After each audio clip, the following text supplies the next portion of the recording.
I think a fundamental for this is like in your business, think of your business like an operating system. You have to have a way that people can communicate. You got to have a way that you can transfer ideas, get those ideas in front of all the people that need to collaborate on those. You need to have a system for how they can collaborate, and you know how they're collaborating. They can give you their information. You can collect all these things. You've got to have a system that's tracking things that are important that you want to monitor. You got to have a system that correlates all the things you're doing to dollars and cents, because we're not running charities, guys. We're running a business.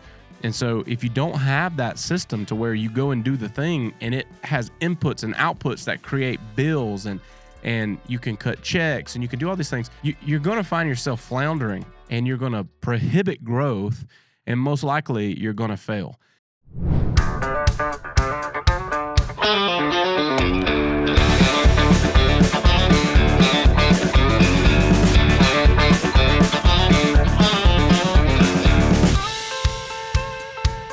What's up, everybody? Welcome to the show. I wanted to take a minute today to talk about something that I think is super important in your personal life as well as business. If you think about how things run and you wonder, why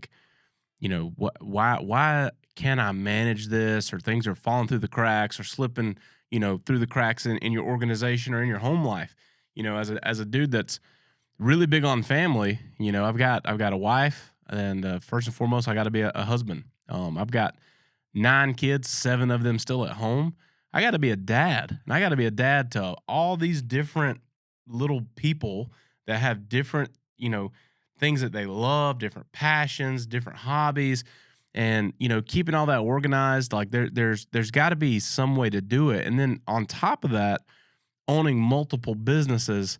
And some much larger than the other, but lots of moving pieces. I've got around 60 plus employees between those businesses that are doing things all the time. And it would be impossible to run it without a system.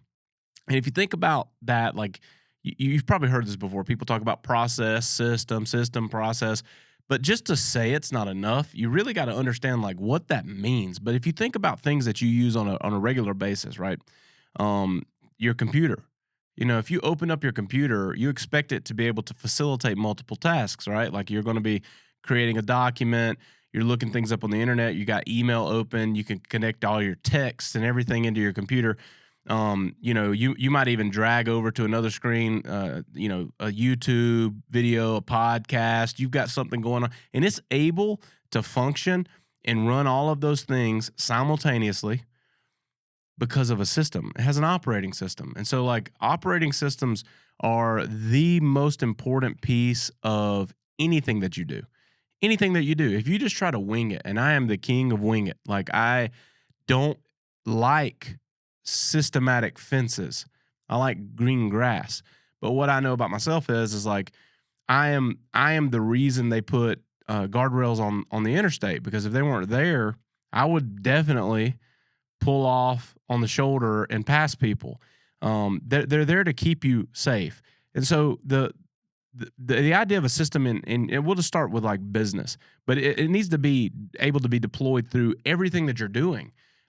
Your life, first and foremost, right? Like the thing that you are, you should have a system. The thing that you do, which is business, that you should have a system, and those systems need to be able to operate together.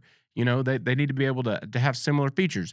If you're on your laptop and then you've got your iPhone in your hand, a lot of the things you can pull up and access those documents on your phone, and they're automatically formatted different. So you have a similar experience, whether you're on the computer or your phone, to view that content and to bring that into perspective. And all of that happens with a system.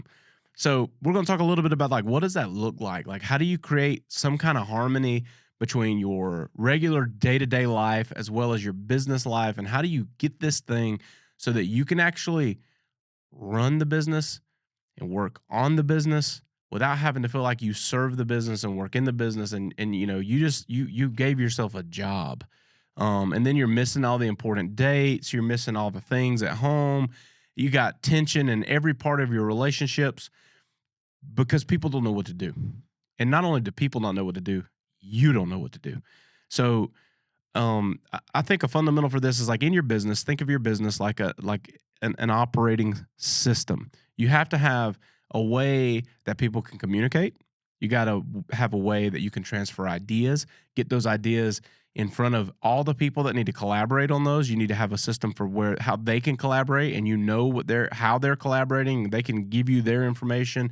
You can collect all these things. You've got to have a system that's tracking things that are important that you want to monitor. You got to have a system that correlates all the things you're doing to dollars and cents, because we're not running charities, guys. We're running a business, and so if you don't have that system to where you go and do the thing, and it has inputs and outputs that create bills, and you can cut checks and you can do all these things, you're going to find yourself floundering, and you're going to prohibit growth, and most likely you're going to fail. So one of the things inside of our company, one of the first introductions to an operating system that I ever had was kind of like EOS. Gino Wickman and his team, like they did a fantastic job outlining that. There's several out there, Empire, all these different business operating systems, and the most important piece to it is they give you some critical inputs of how you can start measuring and tracking things, and how you can get collaboration from your teams. And so I want to just take a minute and deep dive on that. And I do it a little bit differently. Some of the things of like how the business should operate um, boils down to a little way that I like to categorize things. So inside of that operating system of your business, you should have high visibility and great communication. Because if people can't see it, they don't know it exists. If they can't communicate about it, you don't know what they think. You don't know the challenges. And so what ends up happening is, as a default, they just call you. They just call you. It doesn't matter where they're at in the hierarchy of the company. It doesn't matter what level problem it is. To someone, it is a problem, and someone needs a solution. And if you haven't created a system to where people know where to access that information or get what they need, the default is you. And you're on the phone all the time. You're answering client calls. You're dealing with fires on projects. You're dealing with every single person that works inside your organization, assuming you have people in your organization. You become the default go-to. So how do you do that? Well, I think first and foremost, you have to sit down and get real clear on what it is you're trying to achieve. Um, and that by that I mean not product. Think process. What does it look like? How do I go and get clients? That's one piece. Well, that's your marketing arm basically. Then once I get them, how do I convince them to use our product or our process or whatever I'm doing? That's kind of like your sales arm. Once it's sold, you got to kind of figure out like, how do I deliver? So you end up with this operations piece of the company. And then how do I get paid on it? How do we bill for the goods? How do I pay the people that help me achieve the end result? Now you kind of build out this finance piece of your puzzle. And those are the four key indicators to start your process, your operating system, so that you know what to do. Here's the thing: is a lot of people are going to try to sell you on a particular piece of software or a particular platform. And here's what I would tell you: the person selling you either works for that company, or they found out that works really well for them. It does not automatically mean it's going to work really well for you. So I think the most important thing that you could do is sit down and get really clear on what it looks like. What is this process for getting new clients? What is the process for converting those into actual clients, right? That want the service that I'm offering. How do I deliver, and how do I get paid, and how do I pay those people? Those four pieces, if you can get clarity on how that works, now the challenge is, how do I get them to operate together? And then from there, you start building out some standard operating procedures. You also have to start building out some kind of hierarchy of who's in control of what. Because if you don't relinquish control of certain things, then again, the default becomes you. It becomes you. So all of this is how you unpack the stress and anxiety that you face without a system. It starts with clear concepts of how we actually operate in this capacity. And when you start doing this, what you're going to find out is You might be the one that's doing all these things, or you may have teams of people, but you're heavily involved in all these things. And you're gonna see that. And when you start putting it on paper, it's gonna become increasingly glaringly obvious that you're involved in too many things. That your system currently is set to default mode, right? If I don't know, ask TJ. And that is an absolute destroyer of growth, opportunity, scale, everything, because you're only one person and you can only do so much. And what you'll find out is if you're a really driven entrepreneur and you're running your business this way, the other things in your life, the other relationships that you have, right? Your spouse, your children, friends, family, whatever it is, you don't even have time for them anymore. You don't have time for it because as an entrepreneur, you get so driven, you get so obsessed with what's possible that you go all in on that, and you're doing it most likely from a motivation of creating a better scenario for those people that are important to you in your life, and then you forsake them completely to go do it. That for me would be the fundamentals of it inside of a business. But you got to go a little deeper than that. You got to get really clear on who you are and how you operate as a human before you can really delve into that. You could read a good book. You could go pick up a great book on how to build out a system. You could, follow EOS. It works really well. You could follow Empire. There's a billion different ways to do it. And you could subscribe to one and you could fill in all the boxes.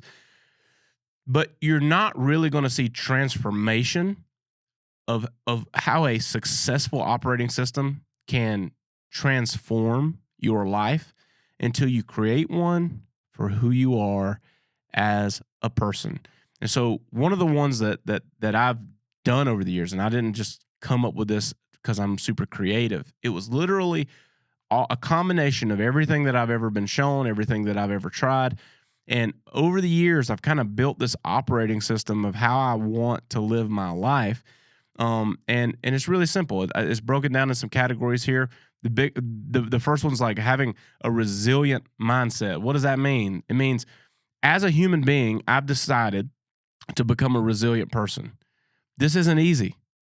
It's not going to be easy. It's not going to be easy to go out here and do the impossible, which is start a company and see it succeed and maintain a family life. You're going to have to be a resilient person. You can't just be creative.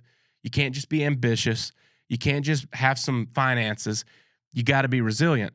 And inside of that, you got to learn to embrace adversity, right? Because every step you take is going to feel like you are going in reverse. It's going to challenge every relationship and everything that you have to make this work. And you've got to be ready for it first as a human being to embrace adversity. John Maxwell said it. I've quoted it a million times. Anything worth pursuing is uphill. It is uphill. Inside of that resilient mindset, you also got to be working on daily mindset work, right? When's the last time you sat down and actually decompressed your brain and took a minute to dial in on what it is that you're working towards? Goal setting. We talked about it in a previous episode. Get real clear on what those goals are.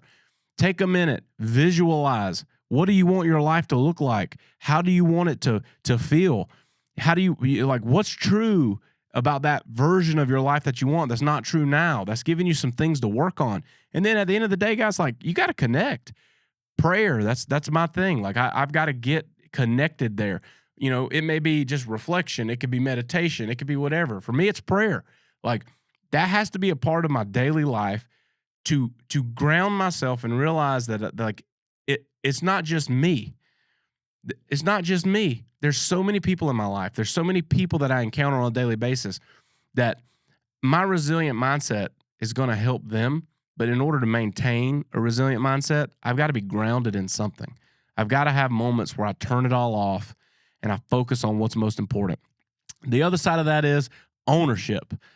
This is the second foundation of my operating system is ownership, man. And in ownership, there's no excuses. None. Jocko Willink, like his ability to give you this extreme ownership, incredible book. What the way they describe ownership is something that was transformative to me.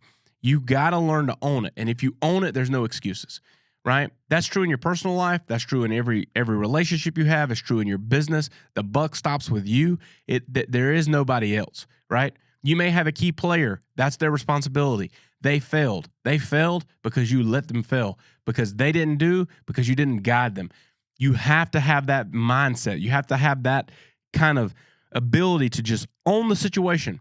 You also have to have the ability to own it when you drop the ball for your spouse, right? You're not going to change their mind based off of what the people at your business think about you. They're going to think about you about how you show up for them. Ownership is the first step.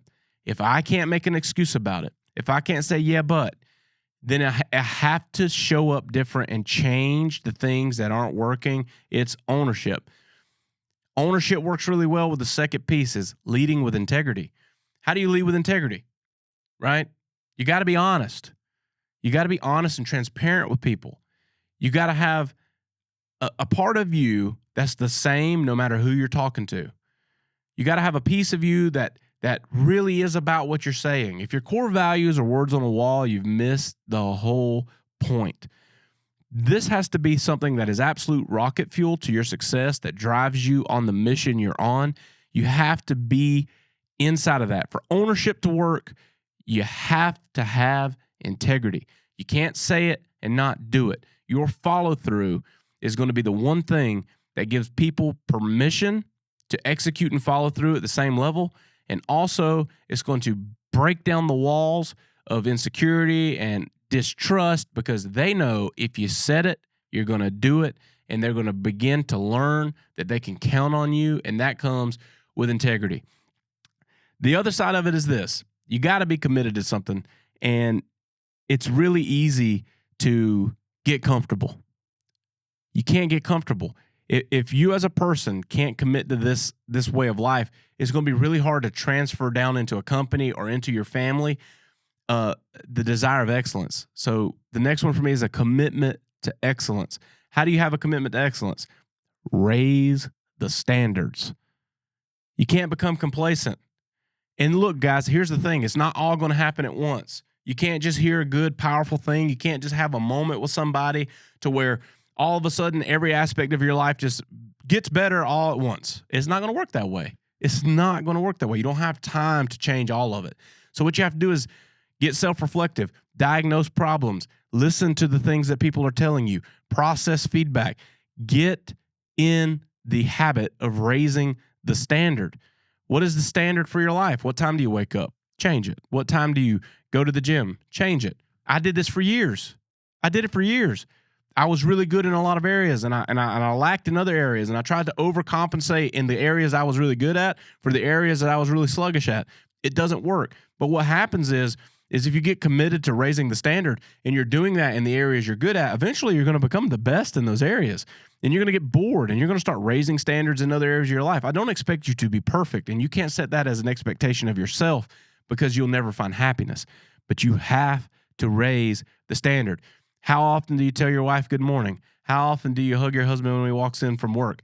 What does that look like? Raise the standard. If the standard is always, that's a big move in the right direction. How often do you talk with your children? How often are you meeting with key players in your organization? Raise the standard, because the standard is probably whenever. And you feel like you do it an adequate amount. You feel like you show up at an adequate amount.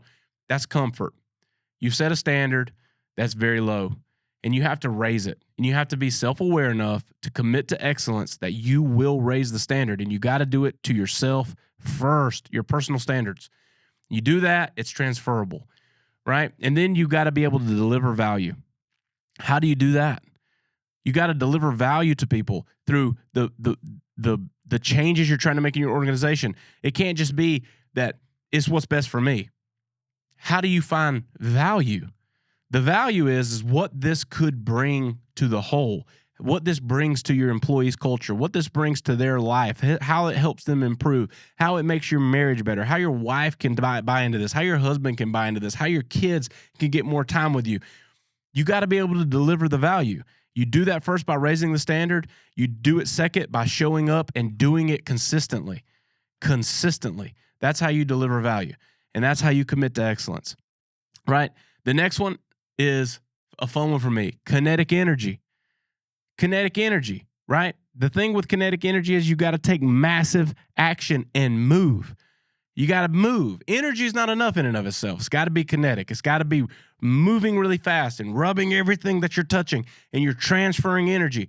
That's how you do it. How do you get people to buy into a mission and a vision? How do you get people to sell out onto what you're trying to do and accomplish? How do you get your spouse to buy into the dream that you're working so hard for, and all they do is talk about your shortcomings as a spouse? How do you do it? You have to show up and move. You have to move. Bring them with you. Rub them. They might not run with you, but if you run by them enough, you're going to transfer energy to them. What kind of energy are you giving off? What kind of energy are you giving off? This is foundational to the operating system of you as a human being to be able to have success in every area of your life. It starts with you. It starts with you. Kinetic energy. Take massive action. Stay consistent. Again, consistency. If you come in and you're on a high moment and everything is great and you're trying to get people on that, but the moment that things get hard, you turn into a coward and you start whining and you start complaining and you start making excuses, that's not a consistent energy. It's really hard for you to transfer it to someone and for them to be able to buy into what you're talking about if one day you're up and one day you're down and you're all around and you're doing these things. It is a transfer of kinetic energy. You have to be able to stay consistent with it. Show up the same way. Consistency wins all the time. Staying consistent. I have someone very close to me in my life said, from a physical aspect, how in the world do I do this, man? Like in my mind, like I'm just an overachiever. I want to be the best from day one. And he was like, "That's cool, bro, but like you've been doing that for the last 4 or 5 years, but this one area hasn't moved at all. Commit to 1% better daily and have the compound effect." That's one way of looking at it. But consistency matters, right? This isn't going to change overnight. You're not just going to listen to this, write it down, and all of a sudden your life's going to be better and you're going to be on par and everything's going to run smoothly. It doesn't work that way. But your energy, if you can set a proper expectation for yourself of what you are accomplishing, and every day you can measure it and you can say that you are moving in the right direction, the hard days, the good days, the bad days, the indifferent days, you showed up the same. You've built a kinetic energy that's transferable, and you're always going to have that. And the friction that's created is going to create movement and transfer of belief and energy inside of the circles that you're serving. It's impossible for it not to work, right? The next piece of it is empowered relationships. If you're in this business and you're in this thing, you're going to go through changes, new levels, new devils. You're going to find out that people that you hung out with were holding you back, and people that you're hanging with aren't pulling you forward. And you got to kind of have a hand out and a hand up at the same time. But if you're not finding the circle where you're the lowest hanging person in the room and you've got a hand on them and they're pulling you up, it's okay to reach down and pull those up around you. But you have to create empowered relationships where the relationship is empowering to you, and you've also positioned yourself to empower others. And it starts with deep connections. How do you create a deep connection with someone? Be where your feet are. Be where your feet are. Oh man, TJ, when I walk into the office, everybody there, if I told them to drink the poison Kool-Aid, they drink the poison Kool-Aid. But when I go home, my wife looks at me like I'm a nothing. How you showing up there? Are you where your feet are? Or are you on the couch with your spouse replying to emails at work because you've got everyone at work convinced that you've got it under control? And the reality is your spouse is seeing the real version of you, and it's a distracted version of you, and there's no time for anything else version of you. Or are you connected? Are you able to do that? Are you able to have a deep connection by simply being where your feet are? If you're sitting with your kids, focus on your kids. If you're talking to your spouse, focus on your spouse. If you're going to dinner, eat dinner. You can scroll Facebook later. You can reply to Slack messages later. You can read that email later. Connect. That's where it's wrong. It's not an empowering relationship if you're not even present. It starts with deep connection. Then you got to learn to build alliances. I like to look at this like community. You've heard me say it a million times. I don't have competition. I don't have competition. I have a mindset that I'm the best. Doesn't mean that I don't find people that are also really good. But in my mind, I know I'm the best, and there's no one out there that can deliver what I deliver at the way that I deliver it. It doesn't mean that there's not other successful people and that there's an abundance of people, because if I helped everybody in my capacity to help them, I would not even touch a small fraction of a percent of the people that need it. And so you need other really bold, confident, influential people that you can do life with and you can collaborate with and you can go and do it. There is no such thing as competition. If it was true, then you wouldn't drive down the road and see Home Depot on the right side and Lowe's on the left, the Ford dealer on the right side and the Chevy dealer on the left. It wouldn't exist. It wouldn't exist because the competition would just drive everybody away. It doesn't work that way. Everybody's going to connect to someone, and you've got to be able to connect to the people you can help and be okay with other people helping the ones you can't. And I think a lot of people get disconnected and they get burnout because they're trying to help everyone. You can't. And you don't really want to. You're not going to align with some people. And I'm telling you, when you start adopting these things into your life, you're going to realize that there's friends and there's acquaintances and coworkers and people that you don't really like. And you've been trying so hard to make yourself like them. But it stops when you get clarity on who you are. This is what I'm saying. You got to unlock this. This is an operating system for you as an individual. You unlock this, you can easily go in and roll these things out inside of your business. You can easily go in and roll these out inside of your personal relationships. But the biggest thing here is, if you set this standard in your life and you set this as how you operate in your life, and you stay consistent and you're true to this and you show up the same way all the time and you always are dependable and consistent and follow through and you have deep connections and you are resilient and you're not ever scared of challenging circumstances and you show up and you're putting out the same energy no matter what, people will begin to trust it. People will begin to trust it. You're building value. That's this foundational stuff. The last piece of it is transformational wealth. That's why you started a business. You didn't start a business because you just wanted another job. You started a business because you had a dream. You have a vision. You have something that you want more than anything in the world. How do you get there? The final piece of the thing is, how do I build transformational wealth for myself, for my family, for my employees? How do I create a system where we can all win together? That is the ultimate goal. It starts with you. If you don't know how to do it personally, you can never help anyone else do it. How do you do it? Long-term vision. Long-term vision. We are an instant gratification society. This is not going to be instant for you. You may get lucky. You may be a part of something that was just a blip on the radar, right? You're one of those people that bought Bitcoin when people were trying to trade it for Papa John's pizzas. That happens, but it's not consistent.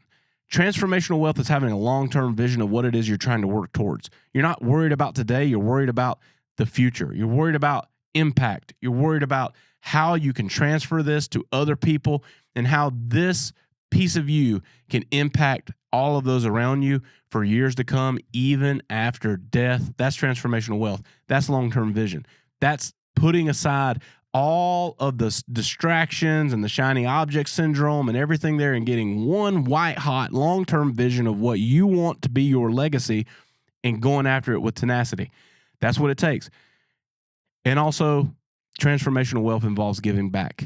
If you know me at all, you know that I'm passionate about that. And I don't think you can be successful without a piece of you wanting to give back. Why are you doing what you're doing? If it's not to impact your family, your community, and beyond, it's a selfish vision. It's hard to have a core value in an operating system that serves only one person. Some people do it. Most people do it. They're only concerned about what it means for me. And you won't ever find it. You won't get there. It will not happen until you can fully adopt this style of operating in your own life. In your own life. Start there. These are the key elements of what it takes to build an operating system of how you operate. Because if you build that operating system and you're a family man, or you got relationships and friendships and a business and all these things, this operating system puts focus on everyone and everything around you. You get to benefit from it. But not one of these things was designed for people to serve you It was designed for you to control your actions, raise your standards, and serve those around you, and be present with those around you, and give back to those around you, and create something that's transferable to those around you. And it's how you show up. What is that energy level? How do I influence the room when I walk in it? How do I make people feel? It's all about how you can impact others. That is an operating system that's transferable, that's buildable, that you could take and you could transform your own personal life with. And then you can take that same thing and roll it out through your company. It all starts with the operating system. It has to. And I hear so many people say, TJ, like, how do you find work-life balance? There's no such thing. Chase Frost, shout out to you, bro. He said this to me about 4 years ago, was there's no such thing. You got to find harmony. How do you find harmony? You got to find a way to operate in the capacity of what you've been given, which is a lot of opportunity, a lot of relationships, a lot of possibilities, but it all revolves around how you show up. Thanks for listening, and I hope this helps somebody.